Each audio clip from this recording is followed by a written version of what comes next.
आगे के सीन में हम 3 ऊंट और 3 वाइज मैन को देखते हैं। वे तीनों ज्ञानी और उनके ऊंट भी बहुत समझदार होते हैं। वे उस मैजिकल बच्चे से मिलने और उसे उपहार देने के लिए आते हैं। जब वे राजा के महल पहुंचते हैं और ये संदेश देते हैं तो राजा को लगता है कि ये सारे उपहार उसके लिए हैं। लेकिन वे ज्ञानी बताते हैं कि ये उपहार एक जादुई बच्चे के लिए है जो अभी पैदा नहीं हुआ है।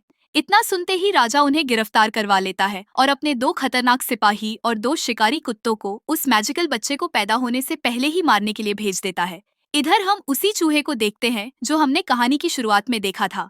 वह अपने सभी दोस्तों को इस जादुई बच्चे के बारे में बताता है। तभी राजा के भेजे शिकारी कुत्ते उस चूहे को पकड़कर सारी बात उगलवा लेते हैं कि वह बच्चा कहाँ मिलेगा। जानकारी मिलते ही वे मेरी के घर की ओर बढ़ते हैं। मेरी का पति यूसुफ गधे को अपनी गाड़ी में बांधने की बात करता है क्योंकि उन्हें बेतलहम शहर की तरफ जाना है। लेकिन वो शहर छोड़कर नहीं जाना चाहता क्योंकि अगर वह राजा से दूर हो गया तो शाही सवारी का हिस्सा नहीं बन पाएगा। वे दोनों पैदल ही निकल जाते हैं। तभी मेरी के घर राजा के भेजे शिकारी कुत्ते और एक सिपाही पहुंचते हैं। वे बो से मेरी के बारे में पूछते हैं लेकिन वह कुछ नहीं बताता। वह देव से कहता है, इनसे मेरी की जान बचाओ, इनका ध्यान भटका दो। फिर वे बो के पैर पर बांधे दुपट्टे को देखकर उसे सूंघकर शहर की ओर बढ़ते हैं। बो यह सब देखकर घबरा जाता है और मेरी को बचाने निकल जाता है, लेकिन यह उन कुत्तों की चाल होती है। वे उसका पीछा करते हैं। देव बो को एक शॉर्टकट रास्ते के बारे में बताता है जो काफी खतरनाक होता है। वहीं बो को एक भेड़ मिलती है जिसका नाम है रुत। वह सारी कहानी रुत को बता देता है।